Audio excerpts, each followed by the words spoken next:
प्राचीन काळी जलधर नावाचा एक पराक्रमी असुर राजा होता. तो अतिशय तेजस्वी आणि बलवान होता. त्याची पत्नी वृंदा तुळशी देवी ही परमपवित्र आणि पतिव्रता होती.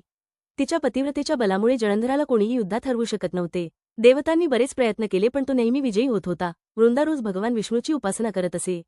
तिच्या निष्ठेच्या पुण्याने जलंधराचे जीवन सुरक्षित होते.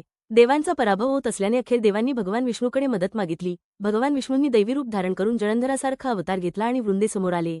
वृंदा त्यांना आपला पती समजून पूजन करू लागली. परंतु त्या क्षणी तिच्या पतिव्रतेचा भंग झाला आणि त्या क्षणी जलंधर युद्धात मारला गेला.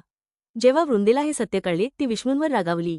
तिने शाप दिला, हे विष्णू, तू माझी श्रद्धा फसवलीस म्हणून तू दगडाच्या रूपात जन्म घेशील. तोच शाप शाळीग्राम म्हणून प्रकट झाला. भगवान विष्णूंनी तिला शांत केले आणि म्हणाले, वृंदे, तू स्वतः अतिशय पवित्र आहेस. तुझं रूप आता पृथ्वीवर तुळशी या रूपात सदैव पूजलं जाईल.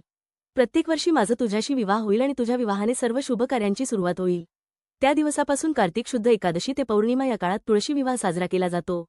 तुळशी विवाहाचं महत्त्व. हा विवाह सृष्टीतील शुभारंभाचा प्रतीक आहे. या दिवशी तुळशी आणि शाळीग्राम भगवान विष्णू यांचा विवाह केल्याने घरात धन, सुख, संतती आणि समृद्धी वाढते.